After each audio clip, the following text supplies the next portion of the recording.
설계도까지 전부 넘기십시오. 지금 유럽 방산 시장이 발칵 뒤집혔습니다. 전쟁 당시 한국의 도움으로 겨우 살아남았던 폴란드. 불과 1년 만에 406조 원이라는 자본을 앞세워 이제는 기술까지 요구하며 한국을 거세게 압박하고 나선 겁니다. 전 세계는 폴란드의 배신에 경악했습니다. 살려줬더니 뒤통수를 치는군. 하지만 설계도를 쥔 순간 폴란드는 깨달았습니다. 이건 기술이 아니라 벗어날 수 없는 종속 구조라는 걸. 한국은 어떻게 이 협상을 뒤집은 걸까요?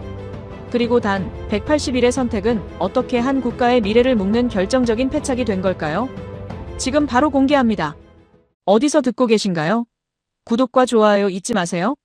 안녕하세요. 저는 마렉 코발스키입니다. 폴란드 국방부 조달 협상관으로 저는 2022년 가을 이 나라에서 가장 불가능한 임무를 떠안은 사람입니다. 러시아의 포탄이 우크라이나 동부를 쑥대밭으로 만들던 그날 새벽. 저는 바르샤바 국방부 지하 회의실에서 두꺼운 서류 뭉치를 앞에 두고 자리를 지키고 있었습니다. 형광등 빛이 차갑게 내리쬐는 그 밀폐된 공간에서 참모총장이 던진 한마디가 공기를 완전히 얼어붙게 만들었죠. 현재 가용 포탄 재고 사흘치입니다. 그 말이 귀에 들어오는 순간 손끝부터 차가워졌습니다. 사흘이라는 숫자가 회의실 안을 가득 메웠고 그 침묵 속에서 저는 폴란드가 얼마나 아슬아슬한 선 위에 서 있는지를 처음으로 실감했습니다.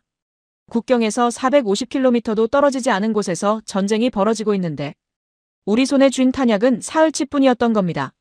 바르샤바 시내에는 여전히 가로등이 켜져 있었고 카페 창문 너머로는 사람들이 커피잔을 들고 앉아 이야기를 나누고 있었습니다.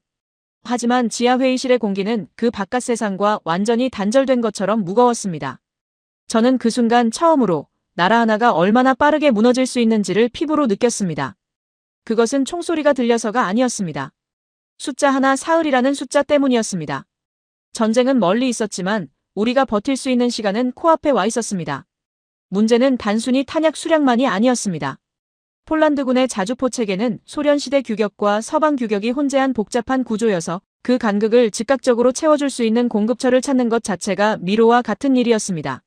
저는 가장 먼저 독일에 연락을 넣었고 독일은 정중하게 18개월이라고 답했습니다. 프랑스는 24개월을 이야기했으며 미국은 우크라이나 지원, 우선순위를 이유로 납기 보장 자체가 불가능하다는 회신을 보내왔습니다. 저는 그 회신들을 책상 위에 나란히 펼쳐놓고 한참을 바라보았습니다. 동맹이라는 말이 얼마나 빠르게 조건부가 되는지를 그 자리에서 직접 확인하는 순간이었죠. 평시에 그토록 자주 들었던 연대라는 단어가 위기의 순간에는 납기 일정 뒤에 숨어 사라져버렸습니다. 그때 부관이 가져온 서류 한 장에 한국이라는 단어가 적혀 있었습니다. 서울의 방산기업 측에서 보낸 제안서였는데 내용은 놀라울 만큼 간결했습니다. 180일 내 납품, 자국군 물량 일부 전환 포함, 조건은 협상 가능. 저는 처음에 그 제안서에 손을 대지 않았습니다. 한국이라는 나라가 유럽 전선의 긴박감을 과연 이해하기나 하겠느냐는 편견이 먼저 앞을 가로막았으니까요.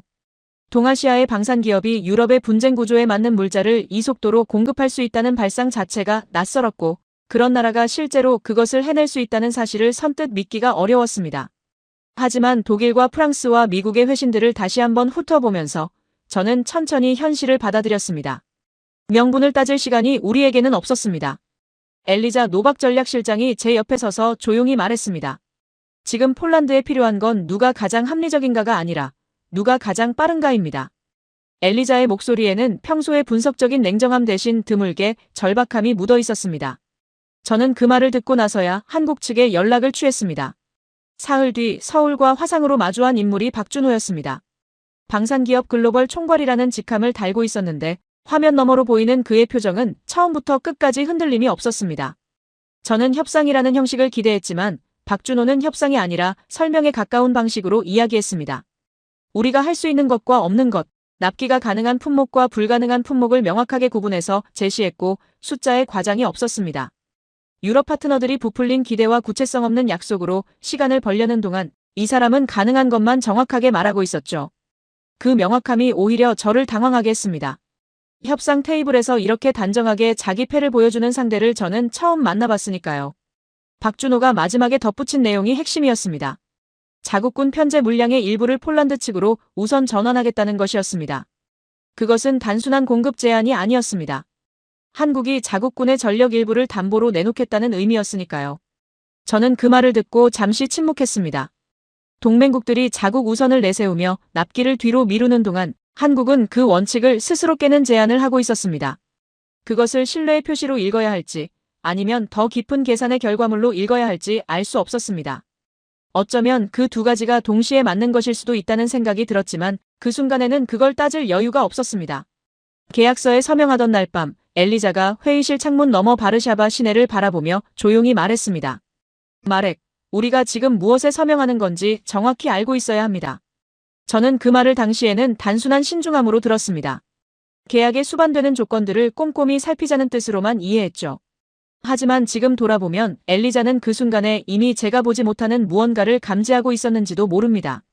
첫 번째 물량이 도착한 건 계약 후 14일째 되는 날이었습니다. 폴란드 공군기지 활주로에 수송기가 내려앉았고 그 안에서 쏟아져 나오는 탄약. 박스들을 바라보던 저는 오랫동안 참았던 숨을 처음으로 제대로 내쉬었습니다. 기지사령관이 옆에 서서 말했습니다. 이 속도는 처음 봅니다. 저는 아무 말도 하지 않았지만 속으로는 전적으로 동의했습니다. 동의하면서 동시에 이 속도가 공짜일 리 없다는 생각이 처음으로 스쳤습니다. 하지만 그 생각은 곧 안도감에 밀려 사라졌습니다. 180일의 도박은 그렇게 첫 판에서 이긴 것처럼 보였습니다. 적어도 그 순간에는 그렇게 보였습니다. 첫 번째 수송기가 활주로를 떠난 지 석 달이 지났습니다. 그 사이 폴란드는 눈에 띄게 달라졌습니다. 탄약 재고는 안정권에 접어들었고 국방부 복도에는 위기 때와는 전혀 다른 공기가 흐르고 있었습니다. 사람들의 걸음이 빨라진 게 아니라 오히려 여유로워졌습니다. 회의실에서 오가는 말들도 바뀌었죠. 생존이 아니라 계획이라는 단어가 다시 등장하기 시작했고 위기 때라면 불가능했을 장기 전략 보고서들이 책상 위에 쌓이기 시작했습니다. 저는 그 변화를 바르샤바 국방부 10층 창가에서 온몸으로 느꼈습니다. 비스와 강이 굽이치는 시내가 내려다보이는 그 자리에서 저는 처음으로 여유 있게 커피를 마셨습니다. 위기 때는 커피 한 잔조차 제대로 마실 수 없었으니까요. 탄약 사흘치라는 숫자가 머릿속을 지배하던 그 시절이 불과 석 달 전인데도 까마득하게 느껴졌습니다. 살아남았다는 안도감은 생각보다 훨씬 강한 것이었습니다. 그리고 그 안도감은 아주 자연스럽게 다른 감정으로 이어졌습니다. 우리도 할 수 있다는 이제는 우리가 주도해야 한다는 욕망이었습니다. 그 욕망은 조용했지만 뜨거웠고 한번 불붙고 나서는 쉽게 꺼지지 않았습니다. 엘리자 노박이 회의실 화이트보드 앞에 섰을 때 저는 처음에는 평소에 보고 형식이겠거니 생각했습니다. 하지만 엘리자가 첫 줄에 적은 숫자를 보는 순간 허리가 저절로 펴졌습니다. 406조. 폴란드 정부가 향후 10년간 국방 예산으로 책정한 금액이었습니다. 엘리자는 그 숫자 아래에 선을 긋고 현재 폴란드 방위산업이 그 예산 중 자체 생산으로 소화할 수 있는 비율을 적었습니다. 12%. 저는 그 두 숫자 사이의 간극을 바라보며 이것이 단순한 예산 보고가 아니라는 것을 직감했습니다. 406조와 12% 사이의 공백은 숫자가 아니었습니다. 그것은 폴란드가 지금껏 스스로 채우지 못한 시간이었고 우리가 반드시 되찾아야 할 무언가였습니다. 엘리자는 천천히 말했습니다. 우리는 지금 외국 무기를 사는 나라입니다. 406조를 쓰는데 그 돈의 88%가 국경 밖으로 나갑니다. 일자리도 기술도 노하우도 전부 다른 나라로 흘러가는 거죠. 이번에 한국 덕분에 살아남은 건 사실입니다. 하지만 마렉, 이 구조가 반복되면 우리는 위기 때마다 남의 손을 빌려야 합니다. 엘리자의 말투는 차분했지만 그 안에 담긴 논리는 날카로웠습니다. 저는 커피잔을 내려놓았습니다. 그리고 처음으로 이번 협상이 단순한 무기 구매 협상이 아니어야 한다는 것을 깨달았습니다. 우리가 원하는 것은 탄약이 아니라 탄약을 만드는 방법이어야 했습니다. 그 회의가 끝나고 나서부터 저의 머릿속에서 무언가가 바뀌기 시작했습니다. 한국에 대한 시선이 달라졌습니다. 위기 때는 한국이 구원자처럼 보였습니다. 납기를 맞춰주고 자국 물량까지 전환해가며 우리를 살려준 나라. 하지만 지금은 다르게 보였습니다. 406조라는 시장을 앞에 두고 한국은 그 시장의 가장 큰 수혜자가 될 수 있는 위치에 있었습니다. 그 생각이 들자 박준호의 그 차분한 표정이 다시 떠올랐습니다. 협상 테이블에서 조용히 가능한 것과 불가능한 것을 구분해서 설명하던 그 얼굴이 갑자기 전혀 다른 각도로 보이기 시작했습니다. 저 사람도 결국 이 시장을 원하는 것이라는 생각. 그 생각은 저를 불편하게 하지 않았습니다. 오히려 안심시켰습니다. 원하는 것이 있는 상대는 협상이 가능하니까요. 그리고 저는 406조를 쥐고 있었습니다. 저는 그 다음 주부터 본격적으로 움직이기 시작했습니다. 국내 방위산업 기반을 직접 점검했고 유럽 내 기술 협력 사례들을 수집했습니다. 독일이 한국의 기술 이전을 허용한 사례, 프랑스가 자국 기술의 라이선스를 조건부로 이전한 사례들을 하나하나 분석했습니다. 그리고 한 가지 결론에 도달했습니다. 우리에게 필요한 것은 무기를 사는 계약이 아니라 무기를 만드는 능력이라는 것이었습니다. 기술 이전. 그 두 글자가 제 머릿속을 가득 채우기 시작했습니다. 406조의 시장이 있는 한 어떤 방산 기업도 그 조건을 무시하지 못할 것이라고 저는 확신했습니다. 그 확신은 데이터에서 나온 것이 아니었습니다. 저 자신에 대한 믿음에서 나온 것이었죠. 지금 돌아보면 그 차이가 모든 것을 갈랐습니다. 엘리자는 며칠 뒤 제 사무실로 찾아왔습니다.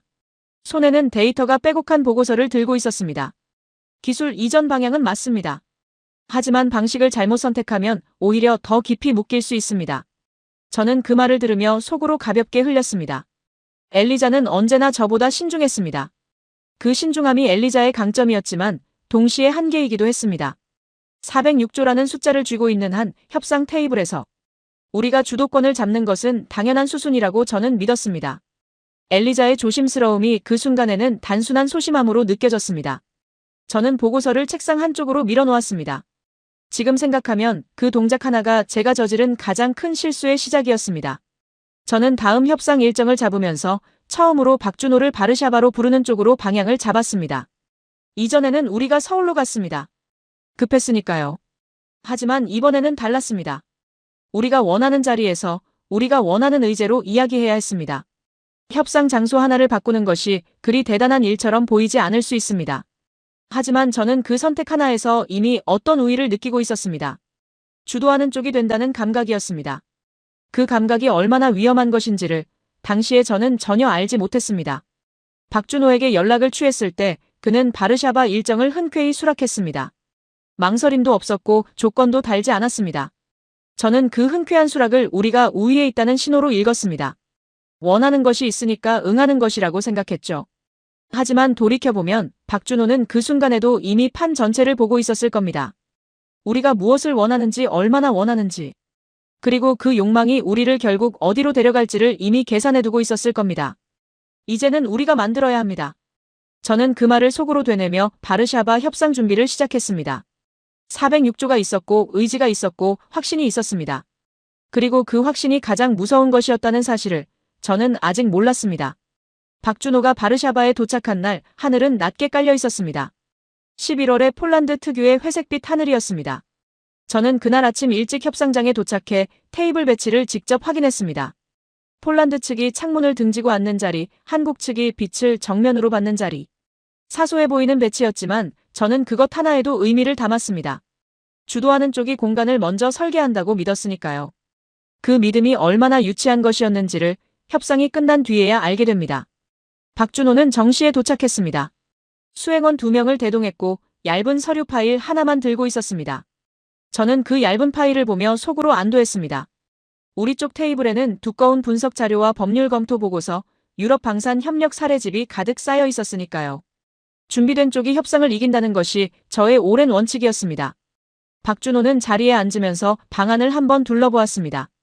그 시선이 테이블 위 서류들을 스쳐 지나갔지만 표정에는 아무런 변화가 없었습니다. 그 무반응이 저를 더욱 자신있게 만들었습니다. 흔들리지 않는다는 것이 여유에서 나오는 건지 무지에서 나오는 건지 그때에 저는 구분할 생각조차 하지 않았습니다. 저는 먼저 입을 열었습니다. 이번 협상의 핵심은 기술 이전이라고 밝혔습니다. 폴란드는 단순 구매자로 남을 생각이 없으며 406조 예산을 바탕으로 자국 내 생산체계를 구축하는 것이 목표라고 설명했습니다. 그 과정에서 한국의 핵심 기술을 이전받는 것이 계약의 전제 조건이라는 점도 분명히 했습니다. 말하는 동안 저는 목소리에 힘을 실었습니다. 이 시장을 원한다면 조건을 받아들이십시오. 저는 그 문장을 며칠 전부터 준비해두었고 실제로 그대로 말했습니다. 말하는 순간 저는 그 말이 통했다고 느꼈습니다. 박준호는 제 말이 끝난 뒤 잠시 침묵했습니다. 그 침묵이 불과 몇 초였는데 저는 그것을 당황함으로 읽었습니다. 지금 생각하면 어처구니 없는 오독이었습니다. 박준호는 침착하게 말했습니다. 기술 이전은 가능합니다. 다만 범위와 방식은 협의가 필요합니다.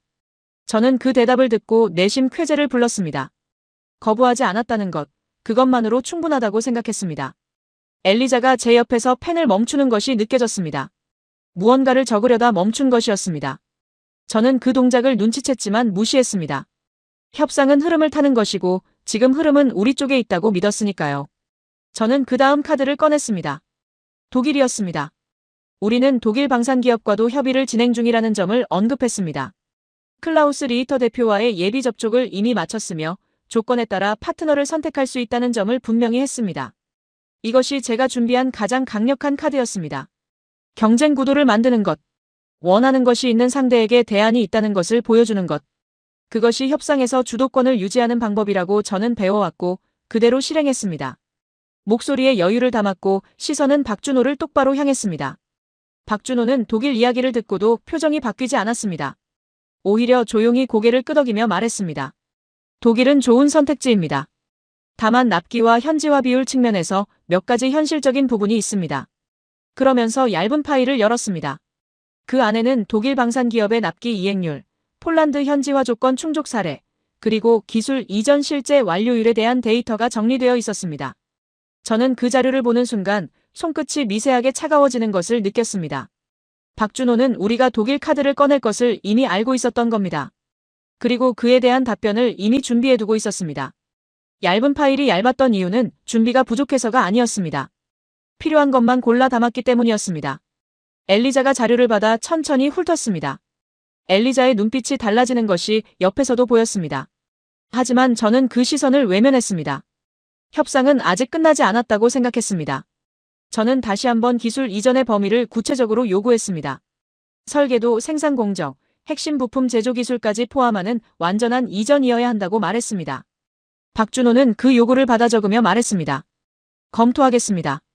협의 가능한 범위를 정리해서 다음 회의 전까지 전달드리겠습니다.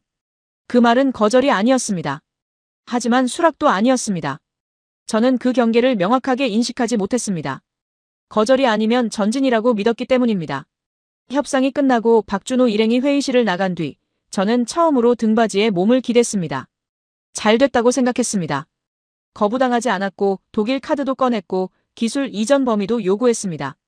엘리자는 창밖을 바라보고 있었습니다. 마렉, 박준호가 독일 자료를 미리 준비해왔다는 게 이상하지 않습니까? 저는 잠시 생각했다가 대답했습니다. 준비성이 좋은 사람이죠. 엘리자는 더 말하지 않았습니다. 그 침묵이 무엇을 뜻하는지 저는 그때 알려고 하지 않았습니다. 알고 싶지 않았던 것일 수도 있습니다. 바르샤바의 11월 하늘은 협상이 끝난 뒤에도 여전히 회색이었습니다. 저는 그날 밤 숙소로 돌아가는 차 안에서 창밖을 바라보며 생각했습니다. 우리가 이기고 있다고. 406조가 있었고 요구를 분명히 했고 상대는 거부하지 않았습니다. 그것으로 충분했습니다. 박준호가 왜 그 얇은 파일 한 권만 들고 나타났는지를 저는 그때 진지하게 생각하지 않았습니다. 준비가 부족한 것이라고 여겼습니다. 하지만 사실은 반대였습니다. 그 얇은 파일 한 권이 우리가 쌓아놓은 두꺼운 서류 더미 전체를 이미 계산하고 있었습니다. 그리고 그 계산 안에 저도 이미 포함되어 있었습니다. 한국 측에서 문서가 도착한 것은 바르샤바 협상이 끝나고 열흘 뒤였습니다. 저는 그날 아침 사무실에 들어서자마자 책상 위에 놓인 봉투를 발견했습니다. 두껍지 않았습니다. 박준호다운 방식이었죠. 봉투를 열자 협의 가능 범위 확인서라는 제목의 문서가 나왔습니다. 내용을 읽어내려가는 동안 저는 천천히 자리에 앉았습니다. 기술 이전 동의, 현지 생산 협력 가능, 설계자료 제공 원칙적 합의. 문장들은 짧았지만 저에게는 충분했습니다. 저는 그 문서를 손에 쥔 채 한동안 창밖을 바라보았습니다. 이겼다고 생각했습니다. 아니, 정확히 말하면 이겼다고 확신했습니다. 확신과 사실 사이에 얼마나 큰 공백이 있는지를 그때 저는 알지 못했습니다. 엘리자에게 문서를 건넸을 때 엘리자는 한 번 읽고 다시 처음으로 돌아가 2번 읽었습니다. 그 시간이 평소보다 길었습니다. 저는 그 사이 커피를 한 잔 따랐습니다. 엘리자가 문서를 내려놓으며 말했습니다. 원칙적 합의라는 표현이 마음에 걸립니다. 저는 가볍게 대꾸했습니다. 협상 문서에서 원칙적이라는 단어는 흔합니다. 시작이 중요한 거죠. 엘리자는 더 이상 말하지 않았습니다. 저는 그것을 동의로 받아들였습니다. 그러나 지금 돌아보면 그 순간 엘리자가 멈춘 것은 동의가 아니라 포기였습니다. 말해봐야 소용없다는 판단이었죠. 그 판단이 얼마나 정확한 것이었는지를 저는 한참 뒤에야 알게 됩니다. 저는 그날 오후 국방부 장관에게 보고를 올렸습니다. 한국 측으로부터 기술 이전 원칙 합의를 이끌어냈으며 향후 협상을 통해 구체적인 범위와 일정을 확정할 예정이라는 내용이었습니다. 장관은 보고를 받으며 만족스러운 표정을 지었습니다. 잘했습니다, 마렉. 폴란드가 직접 만드는 시대를 열어야 합니다. 저는 그 말을 들으며 처음으로 어깨에 힘이 들어가는 것을 느꼈습니다. 협상관으로서 10년 넘게 일해왔지만 이런 규모의 성과를 가져온 것은 처음이었습니다. 406조 시장, 기술 이전 합의. 그 두 가지가 동시에 이루어지는 순간을 저는 커리어의 정점으로 느꼈습니다. 그 감각이 판단력을 얼마나 흐리게 만드는지 그때는 알 수 없었습니다. 성공의 무게는 때로 눈을 멀게 합니다. 가장 위험한 순간이 정상에 섰다고 느끼는 그 순간이라는 것을 저는 아직 배우지 못했습니다. 다음 주 폴란드 정부는 공식 발표를 준비했습니다. 저는 그 발표문 초안 작성에도 참여했습니다. 문구 하나하나를 다듬으면서 저는 이상하리만큼 기분이 좋았습니다. 이제 폴란드도 무기를 만든다. 그 문장이 발표문의 핵심이었고 저는 그 문장을 읽을 때마다 뭔가 역사적인 일에 참여하고 있다는 감각을 느꼈습니다. 바르샤바 국방부 대회의실에서 장관이 발표문을 읽는 동안 저는 뒷줄에 앉아 그 장면을 지켜보았습니다. 카메라 플래시가 터졌고 기자들이 질문을 쏟아냈으며 장관은 자신있게 3년 내 자립 생산체계 구축이라는 목표를 밝혔습니다. 그 숫자가 어디서 나온 것인지 저는 알고 있었습니다. 제 보고서에서 나온 것이었습니다. 저는 그것이 자랑스러웠습니다. 회의실 안을 가득 채운 기자들의 카메라 소리와 장관의 목소리가 뒤섞이는 그 순간 저는 처음으로 이 나라의 미래를 바꾸는 일에 손을 얹었다는 감각을 느꼈습니다. 그 감각이 얼마나 위험한 것이었는지를 그때는 몰랐습니다. 발표가 끝난 뒤 엘리자와 함께 회의실을 나오면서 저는 처음으로 가벼운 발걸음을 느꼈습니다. 엘리자는 조용했습니다. 복도를 걸으면서 엘리자가 말했습니다. 마렉, 한 가지만 물어봐도 됩니까? 저는 고개를 끄덕였습니다. 엘리자는 멈추지 않고 걸으면서 말했습니다. 원칙적 합의라는 문서 한 장으로 3년 내 자립이라는 목표를 공개 발표한 겁니다. 한국 측은 그 발표를 보고 무슨 생각을 할까요? 저는 걸음을 멈추지 않으면서 대답했습니다. 우리가 진지하다는 것을 알겠죠. 엘리자는 그 대답에 아무 말도 하지 않았습니다. 복도 끝에서 각자의 방향으로 갈라지면서 저는 엘리자의 뒷모습을 잠깐 바라보았습니다. 무언가 찜찜한 감각이 있었지만 오래가지 않았습니다. 성공의 흥분이 그것을 덮어버렸습니다. 지금 생각하면 그 복도에서 엘리자의 말을 흘려버린 순간이 제가 멈출 수 있었던 마지막 기회였는지도 모릅니다. 그로부터 며칠 뒤 박준호에게서 연락이 왔습니다. 짧은 메시지였습니다. 폴란드 정부의 발표를 잘 봤습니다. 구체적인 협의를 이어가겠습니다. 저는 그 메시지를 읽으며 다시 한번 자신감을 느꼈습니다. 상대도 우리의 의지를 확인했고 협상은 계속된다. 모든 것이 계획대로 흘러가고 있다고 생각했습니다. 하지만 그 메시지에 담긴 진짜 의미를 저는 읽지 못했습니다. 잘 봤습니다 라는 말은 단순한 확인이 아니었습니다. 폴란드가 공개 발표까지 했다는 것은 이제 물러서기 어려운 상황이 되었다는 것을 박준호가 인식했다는 뜻이었습니다. 우리가 스스로 협상 카드를 줄인 셈이었는데 저는 그것을 성과로 읽고 있었습니다. 박준호의 메시지는 짧았고 그 짧음이 이미 답이었는데 저는 그 길이에서 아무것도 읽지 않았습니다. 기술연구소장 토마시 레반도프스키를 처음 만난 것도 그 무렵이었습니다. 정부 발표 이후 기술검토팀이 꾸려졌고 토마시가 그 팀의 책임자로 임명됐습니다. 토마시는 첫 만남에서부터 조용했습니다. 악수를 하면서 제 눈을 한번 바라보더니 이전에 받은 자료가 있습니까? 라고 물었습니다. 저는 한국 측이 보내온 협의 가능 범위 확인서를 건넸습니다. 토마시는 그것을 읽으면서 얼굴 표정이 서서히 굳어지는 것 같았습니다. 하지만 저는 그 표정을 대수롭게 여기지 않았습니다. 엔지니어들은 원래 신중한 법이니까요. 토마시가 문서를 다 읽고 나서 말했습니다. 이건 무엇을 이전한다는 건지 구체적으로 적혀 있지 않습니다. 저는 대답했습니다. 그래서 협의를 하는 겁니다. 토마시는 고개를 끄덕였지만 그 고개 끄덕임이 납득이 아니라 체념처럼 느껴졌습니다. 그 느낌도 저는 금방 흘려버렸습니다. 엔지니어와 협상관은 보는 각도가 다를 수밖에 없다고 저는 스스로를 납득시켰습니다. 그 시기에 저는 스스로를 믿고 있었습니다. 아니, 정확히 말하면 저 자신이 설계한 그림을 믿고 있었습니다. 406조, 기술 이전 합의, 3년 내 자립. 그 세 가지가 하나의 선으로 연결되어 있다고 확신했습니다. 협상이란 결국 의지의 싸움이고 우리에게는 의지가 있었습니다. 하지만 의지와 구조는 다른 것이었습니다. 의지는 방향을 가리킬 수 있지만 구조는 이미 놓여있는 길을 결정합니다. 우리가 걷고 있는 길이 어디로 이어지는지를 저는 아직 보지 못하고 있었습니다. 이제 폴란드도 무기를 만든다. 그 문장이 바르샤바 언론에 실리는 동안 서울에서는 전혀 다른 계산이 진행되고 있었습니다. 그리고 토마시는 이미 그것을 느끼고 있었습니다. 저는 느끼지 못했습니다. 승리의 감각이 너무 선명했기 때문입니다. 가장 위험한 착각은 언제나 가장 확실한 얼굴을 하고 찾아옵니다. 토마시 레반도프스키가 기술연구소로 돌아간 뒤 저는 그를 잊고 있었습니다. 협상 일정이 이어졌고 내부 보고가 쌓였으며 언론 대응도 있었습니다. 기술 검토는 토마시의 몫이었고 협상은 제 몫이었습니다. 그렇게 각자의 자리에서 각자의 일을 하는 것이 옳다고 생각했습니다. 그러나 한국 측에서 첫 번째 설계 자료 패키지가 도착하고 사흘이 지난 날 아침 토마시에게서 전화가 왔습니다. 목소리가 평소와 달랐습니다. 마렉, 직접 와서 봐야 할 것 같습니다.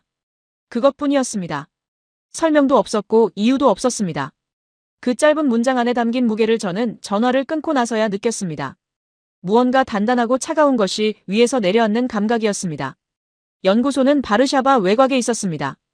도심을 벗어나 40분쯤 달리면 나오는 단층 건물이었는데 겉에서 보면 평범한 산업시설처럼 보였습니다. 저는 그곳을 처음 방문하는 것이었습니다. 주차장에 차를 세우고 건물 안으로 들어서자 토마시가 복도 끝에서 기다리고 있었습니다.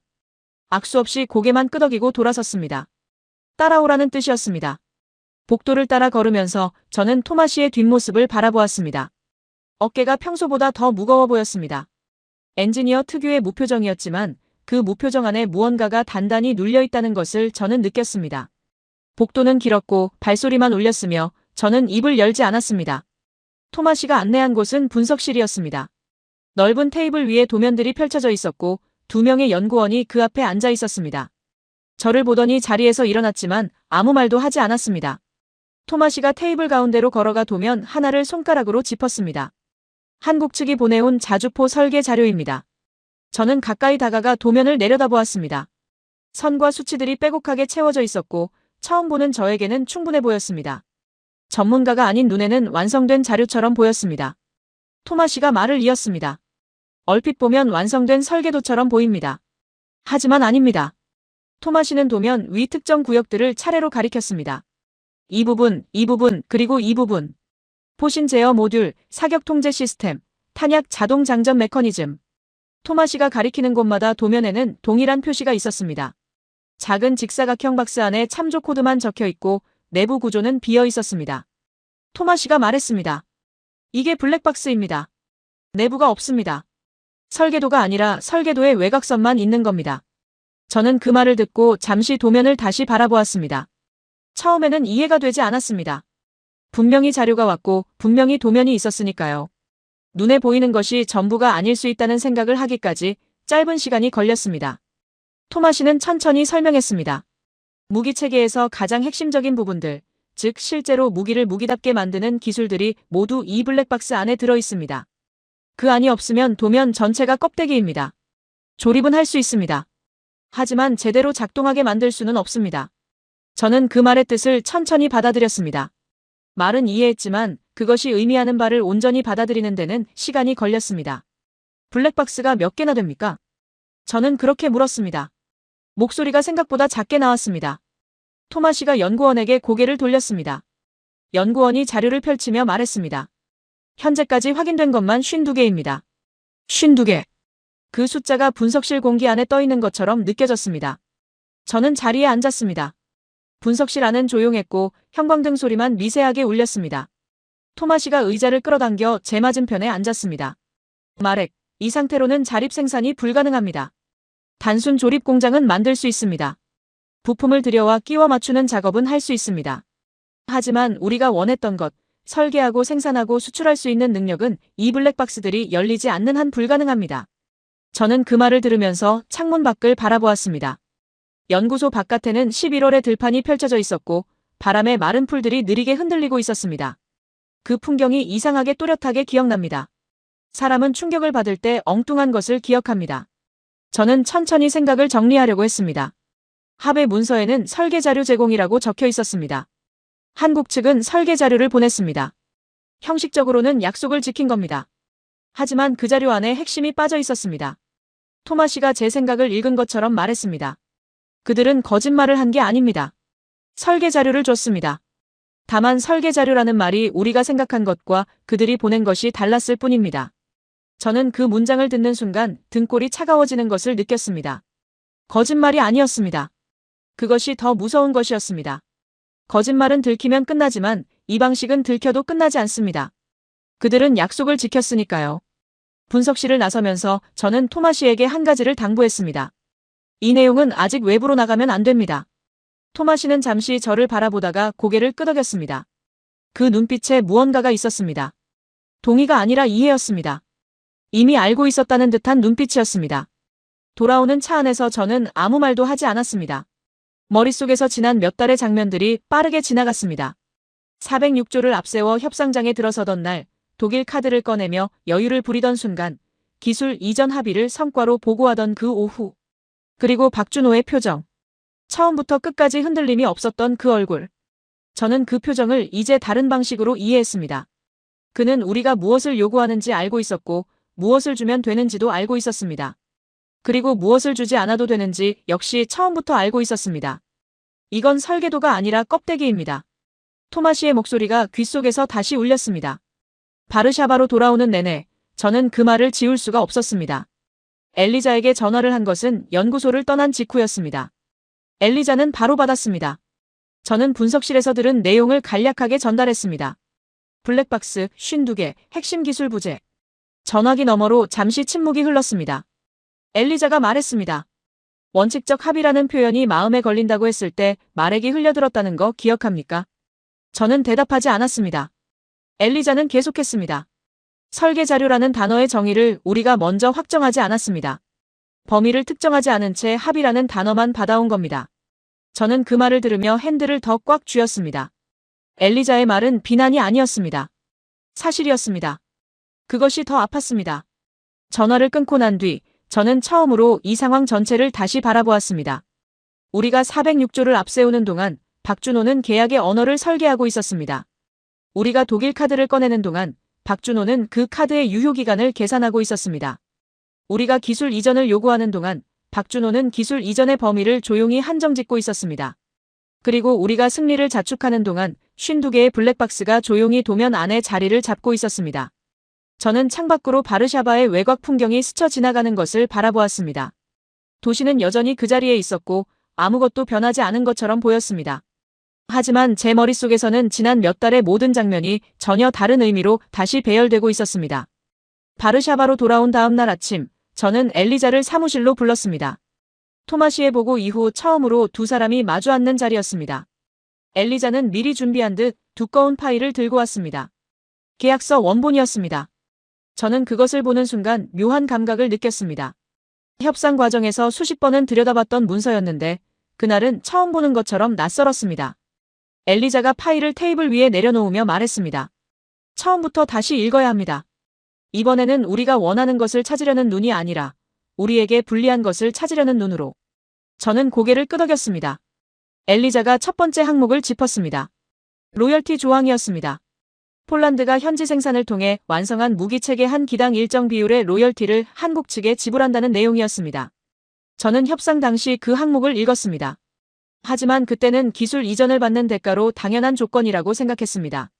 엘리자가 계산기를 꺼냈습니다. 3년 내 자립 생산이라는 목표대로 연간 생산량을 가정하고 로열티 비율을 곱했습니다. 그 숫자가 나오는 순간 저는 잠시 말을 잃었습니다. 우리가 만들면 만들수록 한국 측에 지불하는 금액이 늘어나는 구조였습니다. 생산이 늘어날수록 종속이 깊어지는 것이었습니다. 엘리자는 멈추지 않았습니다. 다음 항목은 수출 통제 조항이었습니다. 폴란드가 현지 생산한 무기 체계를 제3국에 수출하려면 한국 측의 사전 동의가 필요하다는 내용이었습니다. 저는 그 항목도 협상 당시 읽었습니다. 기술 보호를 위한 일반적인 조건이라고 생각했죠. 하지만 엘리자가 그 조항 아래에 줄을 긋고 말했습니다. 폴란드가 방산 수출국이 되려면 한국의 허락이 필요합니다. 허락을 받지 못하면 우리는 우리가 만든 무기를 팔 수 없습니다. 저는 그 말을 천천히 되새겼습니다. 수출이 막힌다는 것은 방산 산업의 성장이 막힌다는 뜻이었고 성장이 막히면 자립이라는 단어는 영원히 도달하지 못하는 목표가 된다는 뜻이었습니다. 세 번째 항목에서 저는 처음으로 등받이에서 몸을 앞으로 당겼습니다. 정비 및 부품 공급 조항이었습니다. 블랙박스에 해당하는 핵심 모듈의 정비와 부품 교체는 한국 측 공인 업체를 통해서만 가능하다는 내용이었습니다. 저는 그 문장을 2번 읽었습니다. 토마시가 말한 52개의 블랙박스가 그 조항과 연결되는 순간이었습니다. 폴란드는 무기를 만들 수 있습니다. 하지만 그 무기가 고장나면 핵심 부위는 한국 측 손을 빌려야 합니다. 만드는 것은 우리지만 고치는 것은 우리가 아닌 셈이었습니다. 엘리자가 조용히 말했습니다. 우리가 만들수록 더 묶입니다. 저는 그 문장을 듣고 잠시 아무 말도 하지 않았습니다. 창밖에는 바르샤바의 오전 햇살이 비교적 맑게 들어오고 있었습니다. 그 햇빛이 테이블 위 계약서 위에 내려앉아 있었습니다. 저는 그 빛을 바라보다가 계약서로 시선을 옮겼습니다. 수십 장의 문서가 거기 있었고 그 문서들이 만들어낸 구조가 이제 눈에 보이기 시작했습니다. 로열티, 수출 통제, 정비 종속. 세 가지가 하나로 엮이면서 만들어진 것은 생산 공장이 아니었습니다. 생산은 하되 통제는 못하는 구조였습니다. 폴란드 이름을 달고 만들어지지만 그 무기를 어디에 팔지, 어떻게 고칠지는 우리가 결정하지 못하는 것이었습니다. 엘리자가 파일을 덮으며 말했습니다. 이 구조는 우연이 아닙니다. 말해. 저는 고개를 들어 엘리자를 바라보았습니다. 엘리자의 눈빛은 분노가 아니었습니다. 그보다 더 깊은 무언가가 있었습니다. 인정이었습니다. 이미 오래전부터 알고 있었지만 이제는 피할 수 없다는 인정. 저는 그 눈빛을 마주하면서 처음으로 제가 어디에 서 있는지를 실감했습니다. 협상장에서 저는 스스로 주도자라고 생각했습니다. 하지만 실제로는 이미 설계된 구조 안에서 움직이고 있었던 겁니다. 박준호가 처음부터 끝까지 차분했던 이유가 거기 있었습니다. 싸울 필요가 없었던 겁니다. 판이 이미 만들어져 있었으니까요. 저는 엘리자에게 물었습니다. 빠져나올 수 있습니까? 엘리자는 잠시 창밖을 바라보다가 대답했습니다. 계약 해지 조항이 있습니다. 하지만 위약금이 현실적으로 감당하기 어려운 수준입니다.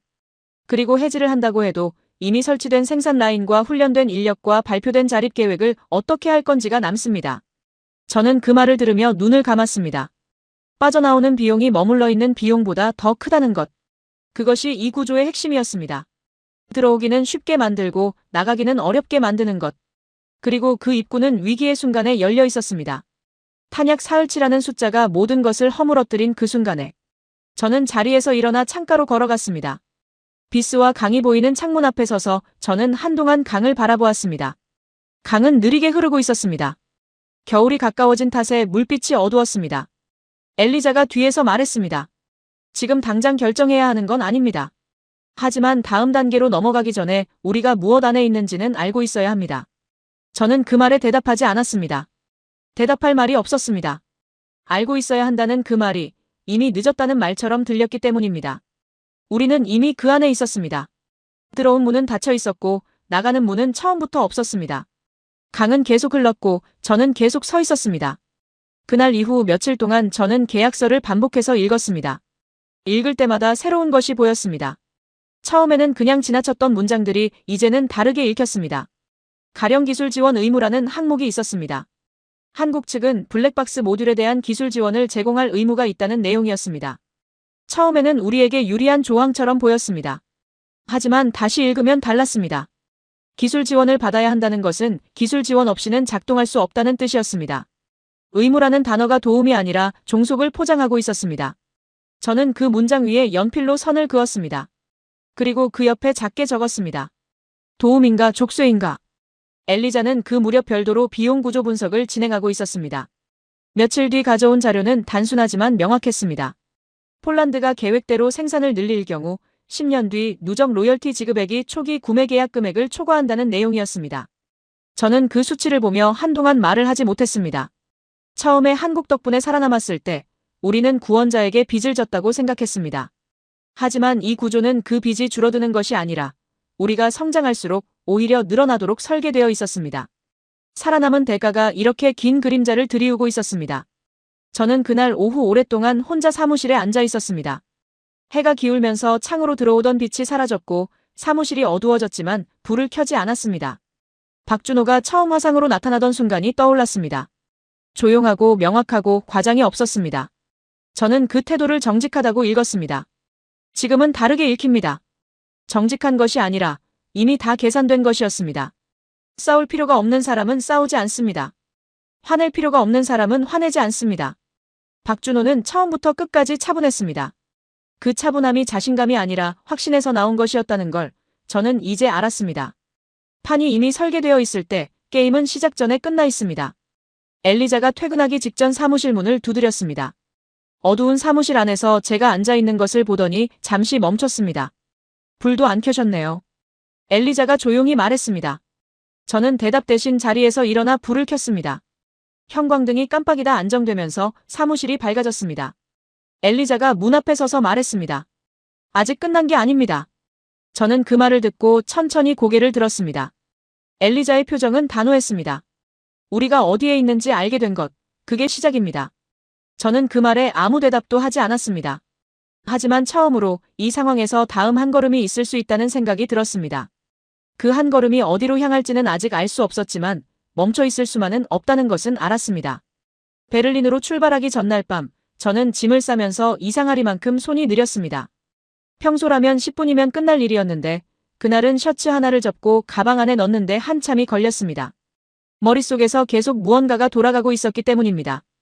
클라우스 리히터를 만나러 간다는 사실이, 이전에 박준호를 압박하기 위해 꺼냈던 독일 카드가 이제 진짜 선택지가 되어야 한다는 사실이 저를 불편하게 만들고 있었습니다.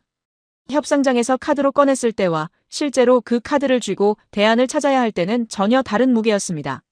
저는 가방을 닫으며 생각했습니다. 이번에는 이겨야 한다고. 하지만 그 생각이 스스로에게 하는 다짐인지 아니면 스스로를 설득하는 것인지 알 수 없었습니다. 베를린은 바르샤바와 달랐습니다. 도시 전체가 더 크고 더 단단하게 느껴졌습니다.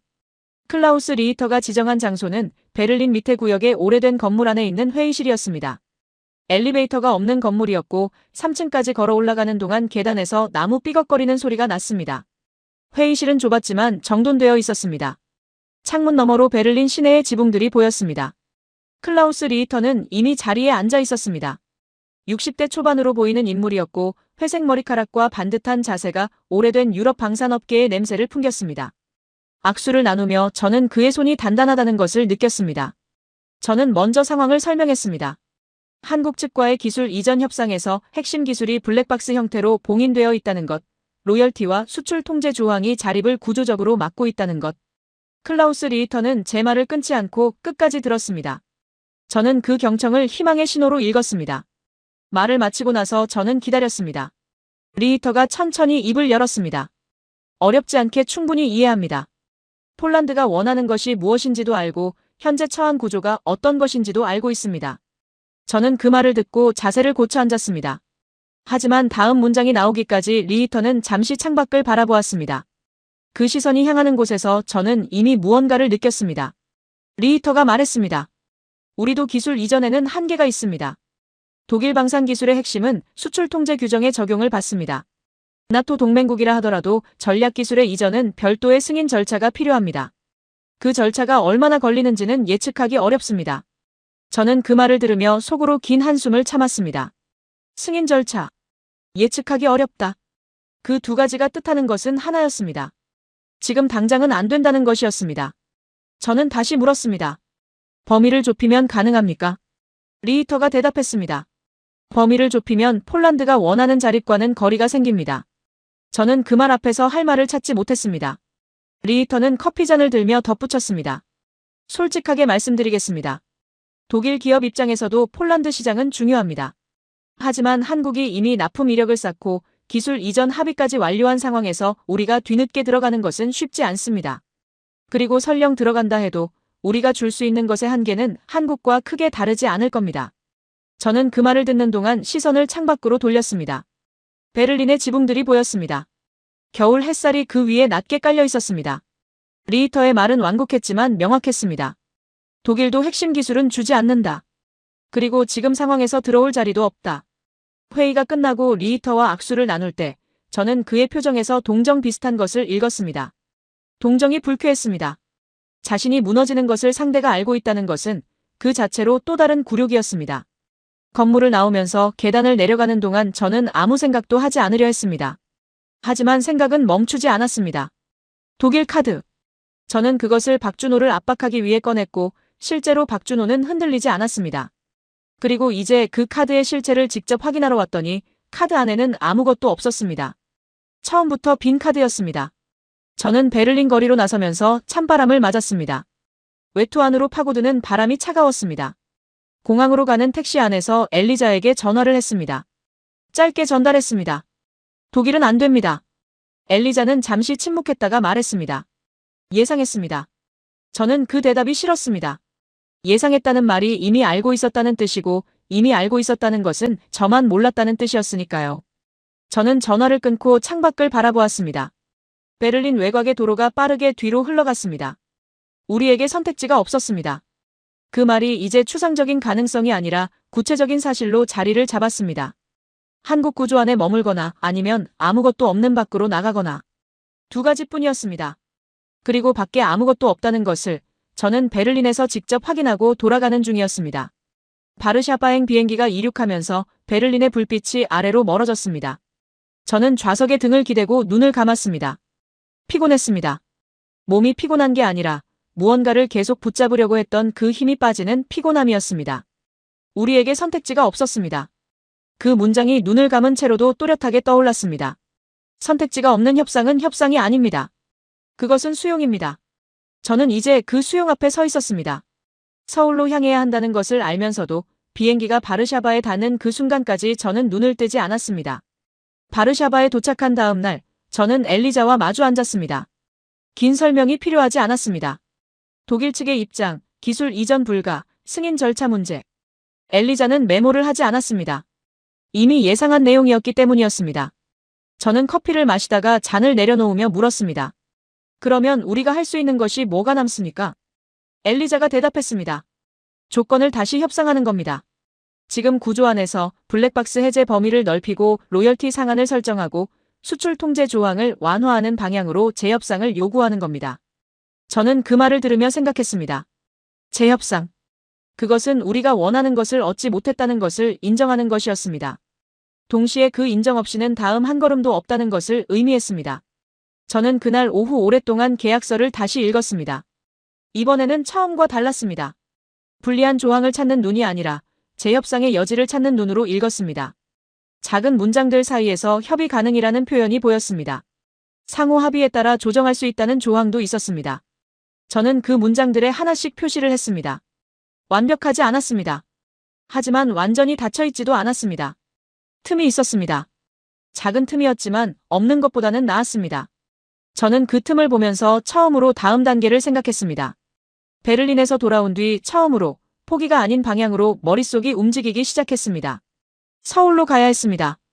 이번에는 카드를 들고 가는 것이 아니라 현실을 들고 가야 했습니다. 엘리자가 퇴근하면서 사무실 문 앞에서 말했습니다. 마렉, 이번에는 이기려고 가지 마십시오. 저는 그 말을 듣고 잠시 엘리자를 바라보았습니다. 엘리자는 더 설명하지 않았습니다. 문을 닫고 나갔습니다. 저는 혼자 사무실에 남아 그 말을 되새겼습니다. 이기려고 가지 마십시오. 협상관으로 살아온 시간 동안 저는 항상 이기는 것을 목표로 했습니다. 하지만 지금 이 상황에서 이긴다는 것이 무엇을 의미하는지 저는 아직 알 수 없었습니다. 창밖 바르샤바는 어둠 속에 조용했습니다. 서울행 비행기편을 예약해야 했습니다. 서울은 처음 왔을 때와 달랐습니다. 2년 전 처음 박준호와 화상으로 연결했던 그 시절, 서울은 저에게 그저 멀리 있는 공급처였습니다. 동아시아의 어느 도시, 무기를 빠르게 만들어주는 나라의 수도. 하지만 이번에 인천공항에 내려서 도심으로 향하는 차 안에서 바라본 서울은 달랐습니다. 고속도로 양쪽으로 공장들이 보였고 도로 위에는 대형 트럭들이 규칙적으로 달리고 있었습니다. 도시 전체가 무언가를 계속 만들어내고 있다는 인상을 주었습니다. 저는 그 풍경을 바라보면서 이상하게 작아지는 감각을 느꼈습니다. 위축이었습니다. 협상관으로 살면서 처음 느끼는 종류의 감각이었습니다. 박준호는 이번에도 정시에 나타났습니다. 장소는 서울 도심의 회의실이었는데 바르샤바와 달리 조용하고 넓었습니다. 창밖으로 한강이 보였습니다. 강이 넓었습니다. 박준호는 자리에 앉으며 가볍게 말했습니다. 멀리 오셨습니다. 저는 그 인사에 미소로 답했지만 속으로는 그 말이 단순한 인사가 아닐 수도 있다는 생각이 들었습니다. 멀리서 왔다는 것. 그것은 우리가 이 자리에 오기 위해 얼마나 긴 길을 돌아왔는지를 함축하고 있었습니다. 저는 그 생각을 흘려버리고 자리에 앉았습니다. 저는 이번에는 카드를 꺼내지 않았습니다. 독일도 없었고 406조도 전면에 내세우지 않았습니다. 엘리자의 말이 머릿속에 있었습니다. 이기려고 가지 마십시오. 저는 대신 현실을 꺼냈습니다. 블랙박스 52개의 존재, 로열티 구조가 만들어내는 누적 비용, 수출 통제 조항이 폴란드 방산 산업의 성장을 막는 구조. 하나씩 천천히 말했습니다. 박준호는 제 말을 끊지 않았습니다. 표정도 바뀌지 않았습니다. 저는 말을 마치고 나서 처음으로 침묵을 먼저 깼습니다. 우리는 이 구조 안에서 성장할 수 없습니다. 그것만은 분명합니다. 박준호가 고개를 끄덕였습니다. 그 고개 끄덕임의 의미를 저는 이번에는 서두르지 않고 기다렸습니다. 박준호가 말했습니다. 마렉, 저는 처음부터 폴란드가 완전한 자립을 원한다는 것을 알고 있었습니다. 그리고 그것이 즉시 가능하지 않다는 것도 알고 있었습니다. 기술이라는 것은 주는 것이 아니라 함께 쌓는 겁니다. 우리도 처음에는 아무것도 없었습니다. 저는 그 말을 들으며 창밖 한강을 바라보았습니다. 강은 느리게 흐르고 있었습니다. 박준호가 계속했습니다. 블랙박스 52개 중에서 협의 가능한 범위가 있습니다. 당장 전부를 열 수는 없지만 단계적으로 접근하는 방식은 가능합니다. 로열티 상한도 생산 규모에 따라 조정하는 조항을 추가하는 것을 검토할 수 있습니다. 저는 그 말을 들으며 받아 적었습니다. 이번에는 서두르지 않았습니다. 협상은 이틀에 걸쳐 진행됐습니다. 첫날은 문제를 확인하는 데 썼고 둘째 날은 조건을 조정하는 데 썼습니다. 블랙박스 52개 중 18개에 대해 단계적 공개 일정을 합의했습니다. 로열티에는 생산 규모별 상한선이 붙었습니다. 수출 통제 조항은 완전히 사라지지는 않았지만 특정 지역과 품목에 한해 사전 동의 없이 수출할 수 있는 예외 조항이 추가됐습니다. 완전한 승리가 아니었습니다. 하지만 완전한 패배도 아니었습니다. 저는 그 사이 어딘가에 있었습니다. 처음 협상을 시작할 때 기대했던 자리와는 달랐지만 베를린에서 돌아온 직후 예상했던 자리보다는 나았습니다. 최종 계약서에 서명하던 날 박준호와 저는 나란히 앉아 문서에 이름을 적었습니다. 박준호의 서명은 빠르고 깔끔했습니다. 저의 서명은 조금 느렸습니다. 펜이 종이 위를 움직이는 그 몇 초 동안 저는 지난 2년의 시간을 한꺼번에 떠올렸습니다. 탄약 사흘치라는 숫자가 회의실을 가득 채우던 새벽 한국 제안서를 처음 받아들고 편견과 싸우던 순간 바르샤바 협상장에서 독일 카드를 꺼내며 여유를 부리던 날 토마시가 블랙박스라는 단어를 처음 입에 올리던 연구소 분석실 베를린의 계단에서 들려오던 나무 삐걱거리는 소리. 그 장면들이 선명하게 지나갔습니다. 서명이 끝났습니다. 박준호가 계약서를 정리하면서 말했습니다. 이제 시작입니다. 저는 그 말을 듣고 잠시 생각했습니다. 시작이라는 말이 어떤 뜻인지 이제는 다르게 들렸습니다. 처음에 이 협상을 시작할 때 저는 기술 이전의 시작을 기대했습니다. 폴란드가 직접 만드는 미래의 시작. 하지만 지금 박준호가 말하는 시작은 달랐습니다. 단계적으로 기술을 쌓아가는 긴 과정의 시작이었습니다. 그 과정에서 폴란드는 만들 것입니다. 생산 라인이 돌아갈 것이고 폴란드 이름을 달고 무기가 완성될 것입니다. 하지만 그 무기의 심장 안에는 여전히 열리지 않은 블랙박스들이 남아있을 것입니다. 우리가 만들지만 통제하지 못하는 부분들이 있다는 것을 저는 이제 알고 있었습니다. 서울을 떠나는 날 아침, 인천공항 탑승 게이트 앞에 앉아 저는 바르샤바에 전화를 했습니다. 엘리자가 받았습니다. 저는 결과를 간략하게 전달했습니다. 엘리자는 듣고 나서 한 가지만 물었습니다. 마렉, 이번에는 이기려고 갔습니까? 저는 잠시 생각하다가 대답했습니다. 아닙니다. 엘리자가 말했습니다. 그럼 잘 된 겁니다. 저는 전화를 끊고 창밖을 바라보았습니다. 활주로 위에 비행기들이 줄지어 서 있었습니다. 그들은 무기를 판 게 아니었습니다. 구조를 설계해두고 있었습니다. 그 구조 안에 우리가 들어왔고 이제 그 안에서 우리가 할 수 있는 것을 최대한 하는 것이 남은 일이었습니다. 만들지만 통제하지 못하는 것들이 있다는 것을 알면서 그럼에도 만들어야 한다는 것을 알면서 탑승 안내 방송이 흘러나왔습니다. 저는 자리에서 일어났습니다. 바르샤바로 돌아오는 비행기 안에서 저는 처음으로 서류 가방을 열지 않았습니다. 협상관으로 살아온 10년 동안 출장 귀국길 비행기 안에서 서류를 보지 않은 적이 없었습니다. 항상 다음 회의 준비를 했고 다음 협상 전략을 구상했습니다. 하지만 그날은 달랐습니다. 저는 좌석에 등을 기대고 눈을 감았습니다. 비행기가 구름 위로 올라서면서 창밖이 하얗게 변했습니다. 그 하얀 풍경이 이상하게 편안했습니다. 무언가를 끝냈다는 감각이 아니었습니다. 무언가를 인정했다는 감각이었습니다. 폴란드는 만들 것입니다. 그것만은 분명합니다. 생산 라인이 돌아갈 것이고 수천 명의 노동자가 일자리를 얻을 것이고 폴란드 국기가 달린 무기가 유럽의 방산 시장의 모습을 드러낼 것입니다. 그것은 진짜입니다. 하지만 동시에 그 무기의 심장 안에는 우리가 접근하지 못하는 블랙박스들이 남아있을 것입니다. 수출을 하려면 협의가 필요한 조항들이 여전히 계약서 안에 있을 것입니다. 로열티는 상한이 생겼지만 사라지지는 않았습니다. 만드는 것은 우리지만 그 만드는 행위 안에 이미 누군가의 설계가 깔려 있다는 것을 우리는 알고 있었습니다. 비행기가 바르샤바 상공에 접어들면서 구름 아래로 도시가 보이기 시작했습니다. 비스와 강이 도시를 가로질러 흐르고 있었습니다. 저는 그 강을 내려다보면서 생각했습니다. 2년 전 그날 새벽 지하 회의실에서 탄약 사흘치라는 말을 들었을 때 저는 살아남는 것이 전부라고 생각했습니다. 살아남고 나면 달라질 것이라고 믿었습니다. 하지만 살아남는 순간의 선택이 이렇게 긴 그림자를 만들어낸다는 것을 그때는 알지 못했습니다. 위기의 순간에 열린 문은 위기가 끝난 뒤에도 계속 영향을 미치고 있었습니다. 착륙 안내방송이 흘렀습니다. 저는 안전벨트를 채웠습니다. 바르샤바가 아래에서 가까워지고 있었습니다.